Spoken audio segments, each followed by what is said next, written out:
திடீர்னு இந்த தேமுதிகவுக்கெல்லாம் வந்து ஒரு 10 சீட்டு வந்து கொடுத்துட்டாங்க, நமக்கு வந்து 8 சீட்டு தான் கொடுத்துருக்குறாங்க அப்படின்னும்போது கொஞ்சம் கொஞ்சமாக திமுக கூட்டணியிலிருந்து விசிக ஓரம் கட்டப்படுகிறதா அப்படின்ற கேள்வி முன்வைக்கப்படுதில்ல. எந்த இதுவுமே இல்லாமல் எந்த சூழ்நிலையுமே இல்லாமல் எளிய மக்கள்கிட்ட போய் நாங்கள் அரசியல் பண்ணிக்கிட்டு அவங்களுக்கு தேவையான உதவிகள் பண்ணிக்கிட்டு நாங்கள் தேர்தல் களமாக இருந்தாலும் சரி, மக்கள் களமாக இருந்தாலும் சரி, நாங்கள் வந்து ஒவ்வொரு சூழ்நிலையும் நாங்கள் வந்து படிப்படியாக முன்னோக்கி நகர்ந்துட்டு தான் இருக்கோம். இதே திமுக கூட்டணியில் வந்து ஒரு சீட்டில் நாங்கள் கேட்டோம். அதன் பிறகு வந்து பார்த்திங்கன்னா அதுக்கப்புறம் எங்களுக்கு வந்து போன சட்டமன்றத்திலாம் பார்த்திங்கன்னா எங்களுக்கு வந்து 6 சீட்டு கிடச்சி. இந்த தேர்தல் வந்து 8 சீட்டு கிடச்சிருக்கு. அதுக்கு முந்தின நாடாளுமன்ற தேர்தல் வந்து 1 சீட்டு தான் கிடச்சி.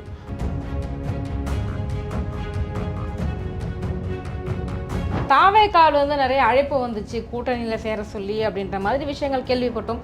இது எந்த அளவுக்கு உண்மை? ஏன் நீங்கள் தாவேக்கா பக்கம் நோக்கி நகராமல் இருந்தீங்க? என்ன காரணம்? தாவேக்கா வந்து முதல்ல விஜய் அவர்கள் கூப்பிட்டது எங்களை தான் கூப்பிட்டார். வாங்க துணை முதலமைச்சர் பதவி தர்றோம், ஆட்சியில் பங்கு தரோம் அப்படி கூப்பிட்டார். ஆனால் யாரை நம்ம வந்து போனால் நம்ம ஆட்சி பிடிப்போமா பிடிக்க மாட்டோமா, யாரை உள்ளே நம்ம வரக்கூடாது. இன்றைக்கி இருக்கிற காலகட்டத்தில் பிஜேபி இன்றைக்கி இருக்கிற காலத்தில் பிஜேபி உள்ளே வந்துச்சுன்னா என்னென்ன பிரச்சனை வரும்?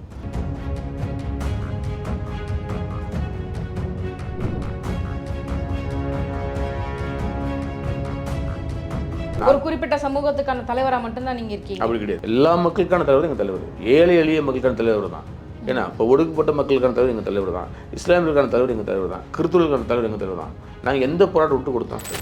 நகரப்புறத்தில் இருக்கக்கூடிய வந்து இடப்பட்ட சாதிகள் யாருன்னா போகிறது வாய்ப்பு இருக்க இல்லையா, தலித் மக்கள் யாரும் போக மாட்டாங்க.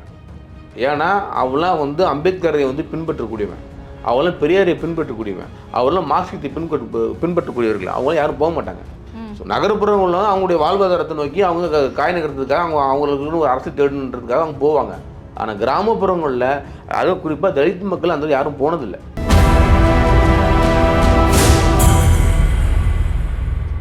நேயர்களுக்கு வணக்கம். இன்றைய நேர்காணலில் நம்மோடு இணைந்திருக்கிறார் தொழிலாளர் விடுதலை முன்னணி அமைப்பைச் சேர்ந்த திரு இசையமுதன் அவர்கள். வாருங்கள் பேசுவோம். வணக்கம் சார். வணக்கம்.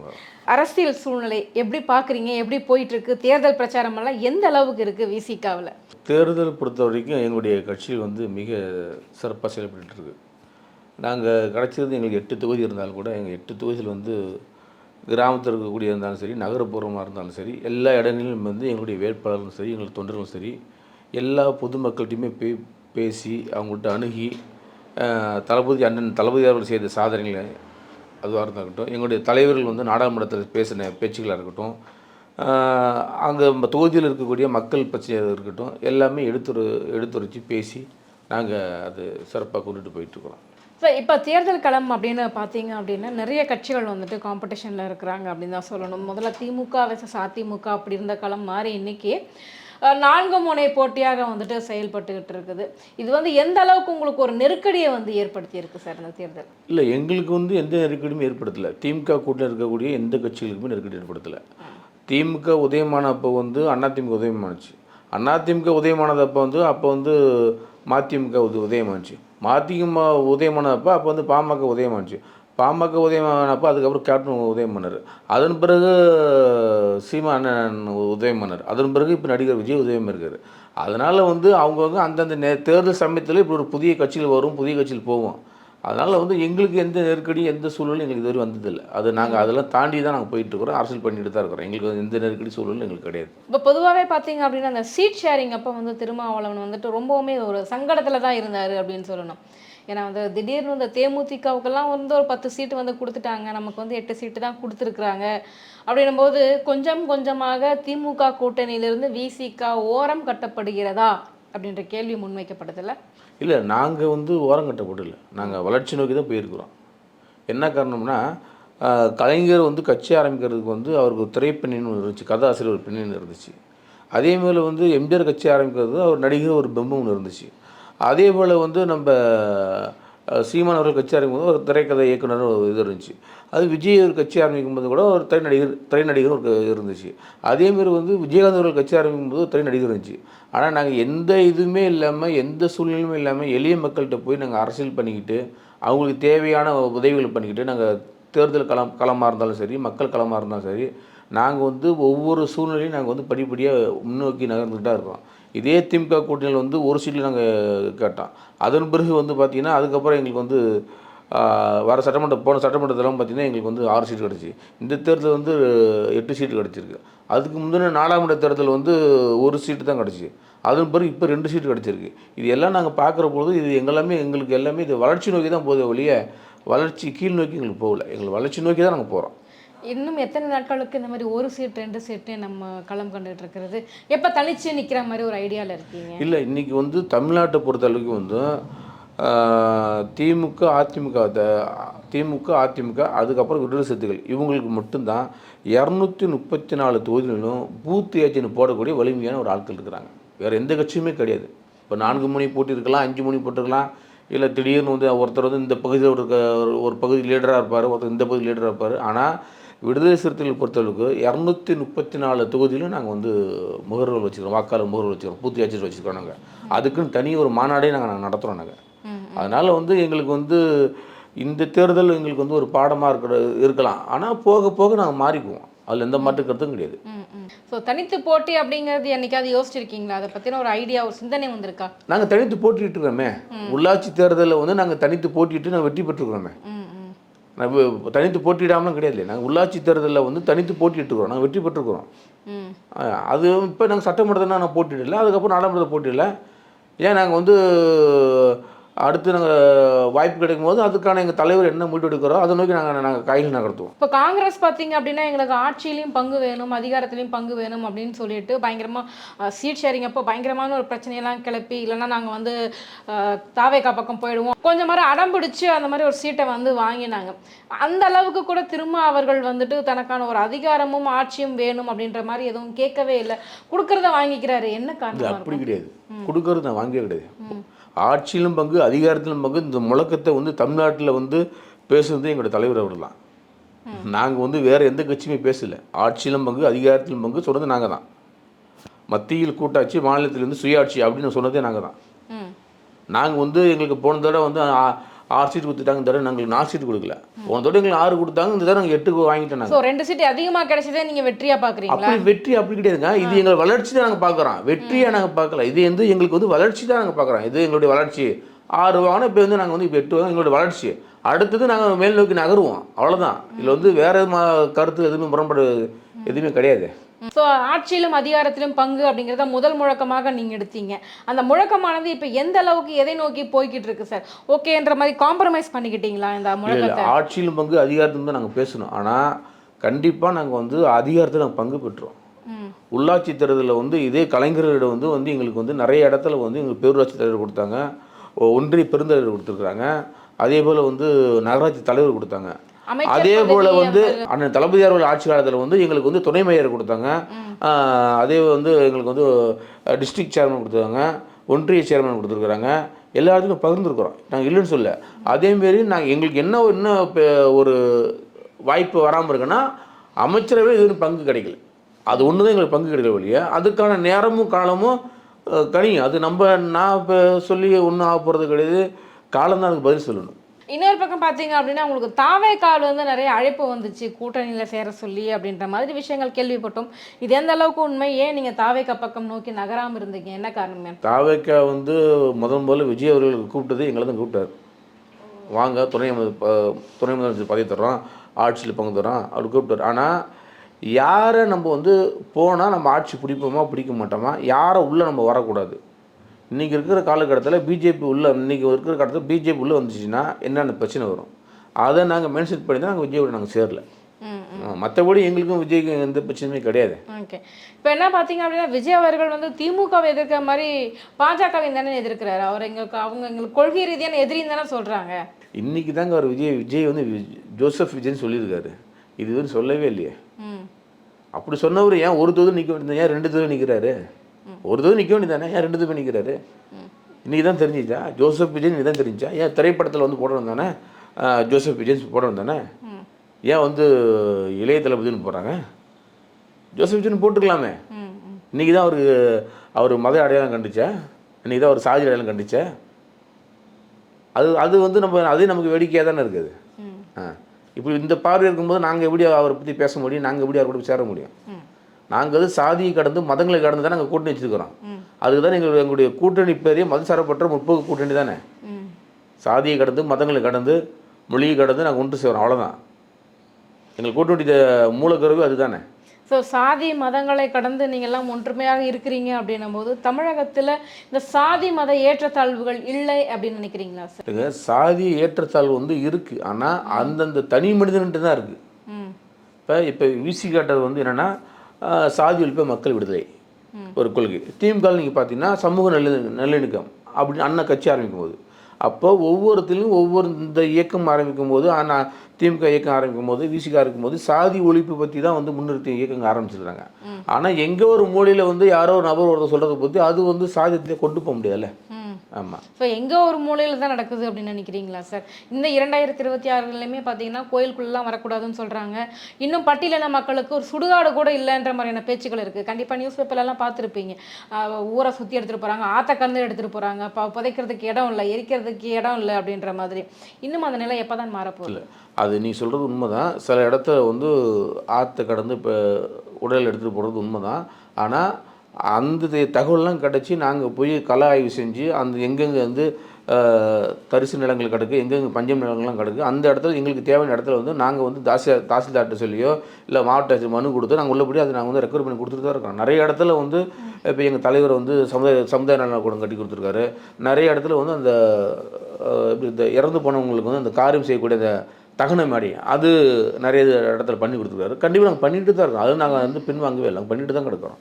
ஏன்னா சமூக நீதி ஆட்சி அப்படின்ற திமுக ஆட்சியில் தான் வந்துட்டு நீங்கள் வந்துட்டு அங்கம் வகிக்கிறீங்க அப்படின்னும் போது இந்த மாதிரியான சாதிய மோதல்களுக்கு ஒரு முற்றுப்புள்ளி வைக்கலாமே அப்படின்னு என்னைக்காவது அரசை அழுத்தம் கொடுத்துருக்கிறீங்களா? அது அழுத்தம் கொடுக்காம நாங்கள் எப்படி இருப்போம்?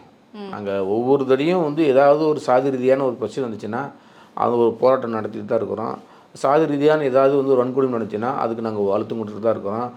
பால் ரீதியாக ஏதாவது சாதி சார்ந்த பால் ரீதியாக ஏதாச்சும் வன்கொடுமை நடந்துச்சுன்னா அது சார்ந்து நாங்கள் வந்து அழுத்தம் கொடுத்துட்டு தான் இருக்கிறோம்.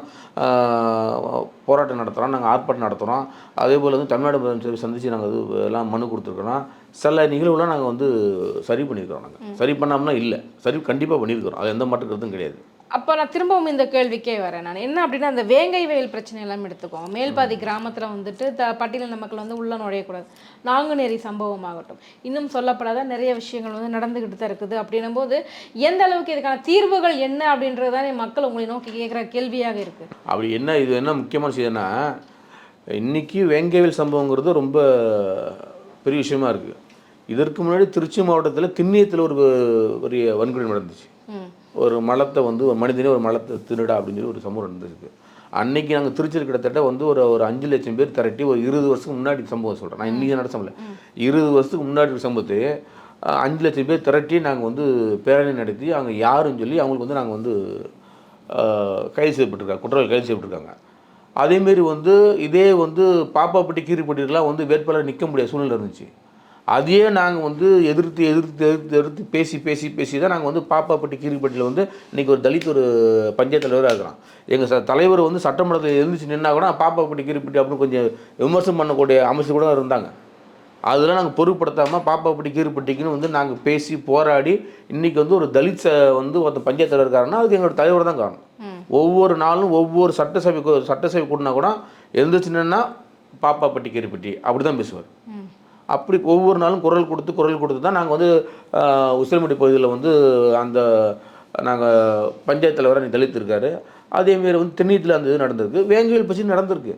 ஆனால் அதுக்கு வந்து எங்களுடைய தலைவர்கள் வந்து ஒரு பெரிய குழுவை அமைச்சு அங்கே போய் வந்து பேசி என்ன நடந்து கருத்துலாம் கேட்டிருக்காரு. அதன் பிறகு எங்கள் தலைவர் அங்கே போய் உட்காந்து அந்த மக்களுடைய உணவு அருந்தி அந்த ஊரில் இருக்கக்கூடிய பெரிய பெரிய முன்னோர்கள் இருப்பாங்களா, பஞ்சாயத்தில் கொத்தோட நாட்டாயமாக இருப்பாங்க, அவங்கள்ட்டலாம் உட்காந்து பேசி எது யாருங்க என்னங்கன்னு சொல்லி பேசி அதன் பிறகு தனிப்பட்ட முறையில் பேசி அதுக்கப்புறம் ஊர் எல்லாத்தையும் ஒட்டுமொத்தமாக பேசி அதன் பிறகு தான் எங்கள் தலைவர் வந்து அந்த ஒரு ப்ரெஸ் மீட்டு கொடுத்தாரு, ஒரு வெள்ளை அறிக்கை கொடுத்தாரு. அதன் பிறகு கொண்டுட்டு போய் அந்த அறிக்கையின் மூலமாக கொண்டுட்டு போய் வந்து முதலமைச்சர் நாங்கள் போய் பார்த்து கொடுத்தோம். அந்த அறிக்கையின் மூலமாக தான் இன்னும் அந்த வழக்கு வந்து நிலுவையில் இருக்குது. அப்படி எங்கள் தலைவர் போகாமல் பேசாமல் கலந்துக்காமல் அப்படி இருந்துச்சுன்னா என்றைக்கே அந்த கேஸ் முடிச்சிருப்பாங்க. அப்போ இதெல்லாம் எங்களுக்கு வெற்றி தானே. நாங்கள் போகாமல் இல்லை, பாடுபடாமல் இல்லையா? அப்போ எங்களை விட்டால் யார் இந்த மக்களுக்கு யார் இருக்கிறா? நாங்கள் தான் இந்த மக்களுக்கு, நாங்கள் தானே.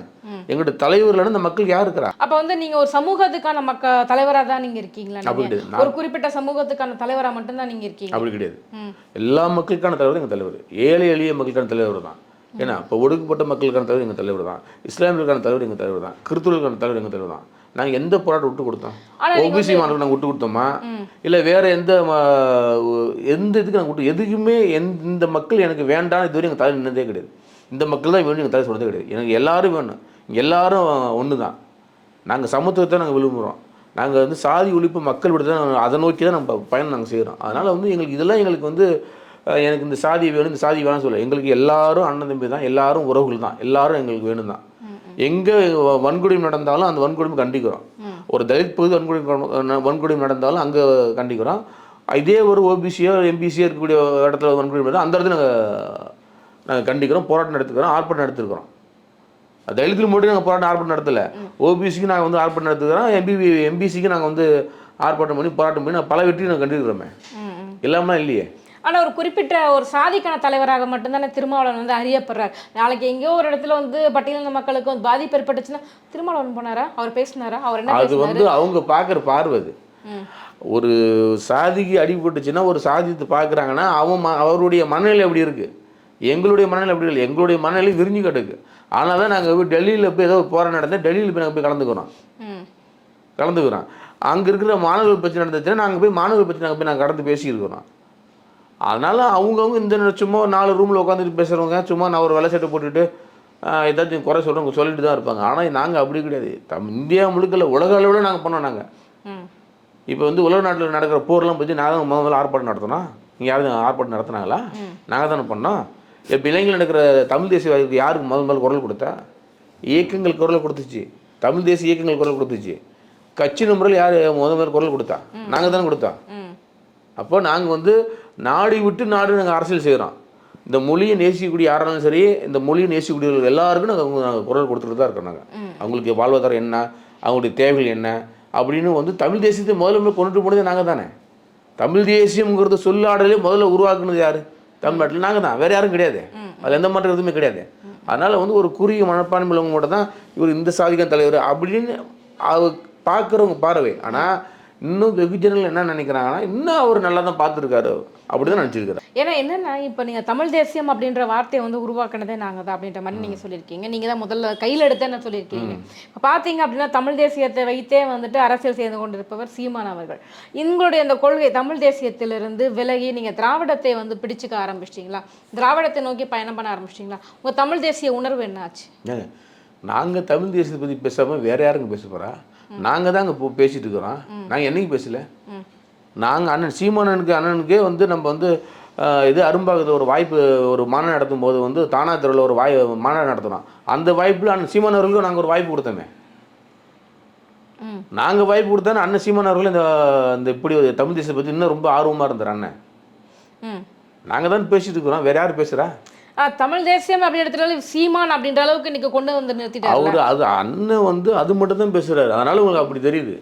அண்ணன் பொதுவாக என்ன விஷயத்துனா வரல. நாங்கள் வந்து தமிழ் தேசிய நாங்கள் வந்து சாதித்த மரம் தான் தமிழ் தேசியத்தை நாங்கள் பேசினோம். இன்றைக்கி வந்து நாங்கள் உலக அளவிலெல்லாம் நாங்கள் அரசியல் பேசிட்டு இருக்கிறோம். ஒரு மூலமுடக்கில் இருக்கிற கிராமத்தில் இருக்கக்கூடிய பிரச்சனை எடுத்து நாங்கள் பேசிட்டு இருக்கிறோம். அதனால் வந்து அவர் அண்ணன் ஒரு பார்வையில் இருக்கிறார், நாங்கள் பறந்து இருந்து கிடக்கிறோம், நாங்கள் பார்வையெல்லாம் பார்த்துட்டு இருக்கிறோம். அதனால் எங்களுக்கு வந்து அப்படி நீங்கள் சொல்கிறது கூட இருக்குது. நாங்கள் அப்படி நினைக்கல. நாங்கள் பொதுத்தளத்தை நீரோட்டத்தை ஓடிட்டு இருக்கிறோம். கண்டிப்பாக மதுவை வந்து ஒழிக்கணும் அப்படின்னு சொல்லிட்டு மது ஒழிப்பு மாநாடெல்லாம் வந்து அண்ணன் நடத்தினார், திருமாவளவன் வந்து நடத்தினார். அதுக்கப்புறம் பார்த்தீங்க அப்படின்னா அந்த மது சம்மந்தமான பேச்சுக்கள் வந்து எழவேல கொஞ்சம் அப்படியே சைலண்ட் ஆகிட்டாங்க. என்ன ஆச்சு? மதுவை வந்து ஒழிக்கணுன்றதுல தீவிரமாக முனைப்பு காட்டியிருக்க வேண்டாமா? மது ஒழிப்பு மாநாடு நடத்தியவரே எங்கள் தலைவர் தான், அது கள்ளக்குறிச்சியில். யாரும் இப்போ இது மட்டும் இல்லை, ஒவ்வொரு ஊர்லேயும் நாங்கள் வேர்களை தேடி பயணம் ஒன்று நடத்தணும். அப்போ அந்த மாநாட்டிலே வந்துட்டு திமுகவை தானே மேடையில் ஏறி உட்கார வச்சுருந்தீங்க. ஆமா, யார் இல்லைன்னா அப்போ அவங்களுக்கு நம்ம எங்கள் கூட்டணி தான் இருக்கிறாங்க.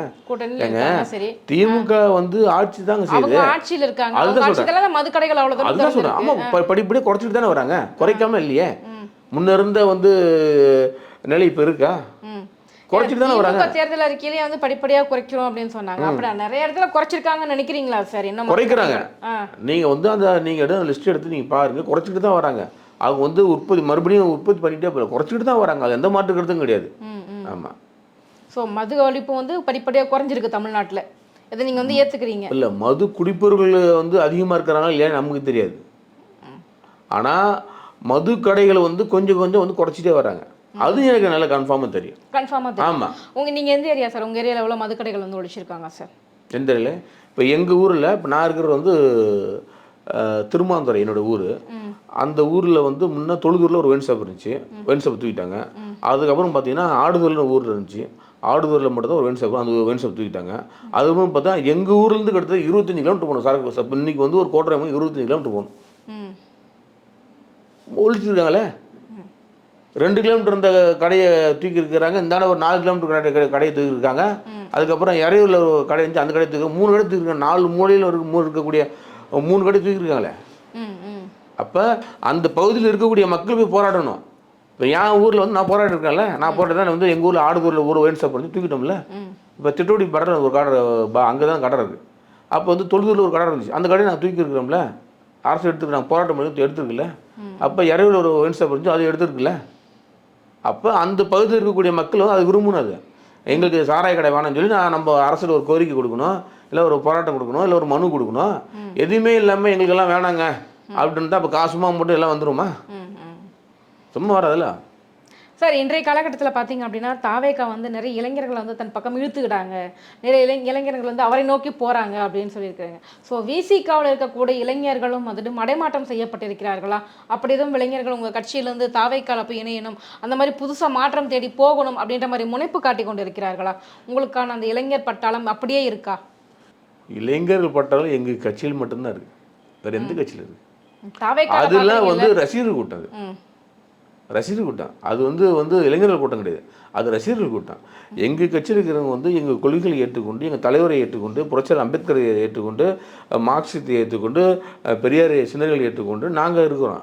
எங்களுடைய தோழர்கள் நீங்கள் சாதாரண ஒரு கிராமத்தில் இருக்கிறவங்க போய் பெரியாரை பற்றி கேளுங்க சொல்லுவான், மேத பிரபாரான பற்றி கேளுங்க சொல்லுவாங்க, மார்க்சியத்தை பற்றி கேளுங்க பேசுவார், அதேமாதிரி அம்பேத்கர் பற்றி நீங்கள் கேளுங்க பேசுவாங்க.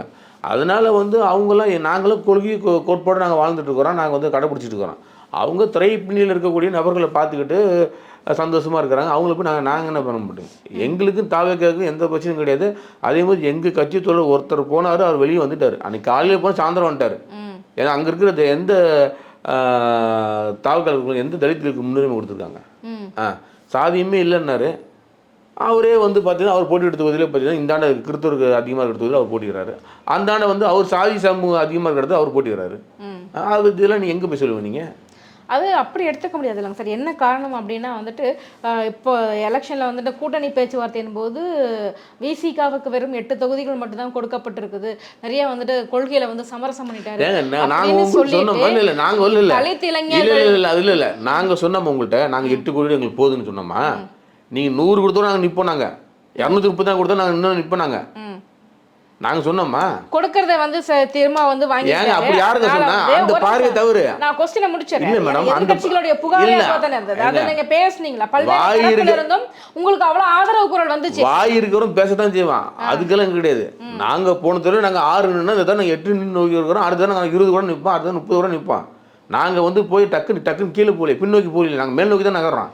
நாங்க ஏன் நாங்க வந்து போறோம் ஒது போறோம், அது பண்றோம். நாங்க மேல் நோக்கி தான் போறோம். அடுத்தும் 1000 சொல்லுவான். எங்கள் தலைவர் என்ன நோக்கி நகர்ந்துருக்காரு எங்களுக்கு தான் தெரியும். எங்கள் கட்சி தொடர்ந்து எதை நோக்கி போகிறோம் சொல்லி எங்களுக்கு தான் தெரியும். இதெல்லாம் நீங்கள் பார்க்க தான் போகிறீங்க. 8 தொகுதி நாங்கள் எப்படி அடிக்க போகிறோம் நீங்கள் பார்க்க தானே போகிறீங்க. ஏன்னா நிறைய வந்து பட்டியலின மக்கள் இளைஞர்கள் பார்த்தீங்க அப்படின்னா விஜய் பின்னாடி தான் போக போகிறாங்க. ஒரு காலத்திலும் நகரப்புறத்தில் இருக்கக்கூடிய வந்து இடப்பட்ட சாதிகள் யாருன்னா போகிறது வாய்ப்பு இருக்க இல்லையா, தலித் மக்கள் யாரும் போக மாட்டாங்க. ஏன்னா அவெல்லாம் வந்து அம்பேத்கரை வந்து பின்பற்றக்கூடியவன், அவெல்லாம் பெரியாரை பின்பற்றக்கூடியவன், அவரெல்லாம் மார்க்சியத்தை பின்பற்றக்கூடியவர்கள், அவங்களாம் யாரும் போக மாட்டாங்க. ஸோ நகரப்புறம் உள்ள அவங்களுடைய வாழ்வாதாரத்தை நோக்கி அவங்க காய் நகரத்துக்காக அவங்களுக்குன்னு ஒரு அரசு தேடணுன்றதுக்காக அவங்க போவாங்க. ஆனால் கிராமப்புறங்களில் அதுவும் குறிப்பாக தலித் மக்கள் அந்த யாரும் போனதில்லை. நம்ம தவறாக சொல்லக்கூடாது. ஆமாம், தவறா சொல்றதுக்கு இல்லைங்க சார், வரக்கூடிய அந்த கருத்து இல்லை கருத்து கிடையாது. இது எல்லாமே ஒரு செய்தியை வந்து இது பட்டின மக்கள்லாம் போகிறாங்க. விஜயகாந்த் கட்சி ஆரம்பிச்சார், மதிமுக ஃபுல்லாக காலியாக போச்சுட்டாங்க. விஜயகாந்த் கட்சி ஆரம்பிச்சார், எல்லாமே பாமக காலியாச்சுட்டாங்க.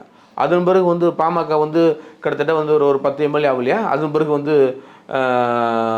ஒரு 2 எம்பி ஆகலையா, ஒரு 2 தடவை ராஜ்யசபா எம்பி ஆகலையா, அவர் சின்னையா ராஜ்யசபா எம்பி சின்னையம்மா வரலையா, வந்திருக்காருல்ல. அதன் பிறகு வந்து மதிமுக வந்து விஜயகாந்த் ஆரம்ப பிறகு மதிமுக வந்து ஒரு 4 எம்எல்ஏ ஆகலையா, அதன் பிறகு வந்து 2 எம்பி ஆனாங்கல்ல. ஒன்று திமுக சேர்ந்து போட்டி போட்டாங்க, அதன் பிறகு வந்து இன்னொன்று வந்து மதிமுக தனியாக சுயேட்சை போட்டி போட்டாங்களே, அவங்கவுங்க பிம்பத்துக்கு அவங்கவுங்க மூளை வளர்ச்சி இதே சொல்லுவாங்க. அவங்க இப்படி போயிட்டாங்க, இவங்க இப்படி போட்டாங்கன்னு.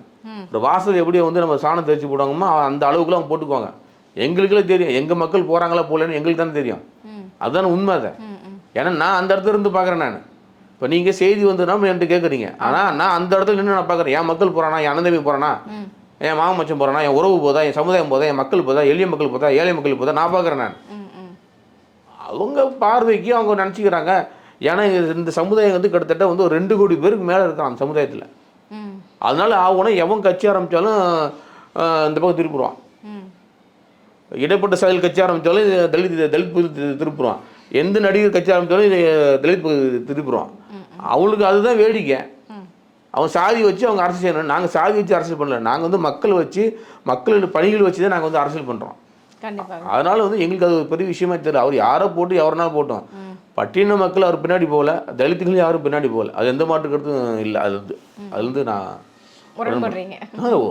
உண்மை, அதுதான், வேற எதுவும் கருத்து கிடையாது. அதே மாதிரி பார்த்தீங்க அப்படின்னா இந்த பக்கம் அதிமுக பாஜக கூட்டணி ரொம்ப வலுவான ஒரு கூட்டணியாக வந்து செயல்பட்டுக்கிட்டு இருக்கிறாங்க. எல்லா பக்கமும் பிரச்சாரம் அவ்வளோ வேகமாக போய்கிட்டு இருக்குது. வந்து அதிமுக கூட்டணி தான், பாஜக கூட்டணி கிடையாது. ஏன்னா அதிமுக இருந்து போனவங்க தான் பிஜேபி சேர்ந்துருக்காங்க. அப்போ அதிமுக இருந்து பிரிஞ்சு போனது தான் ஆனால் டிடி1.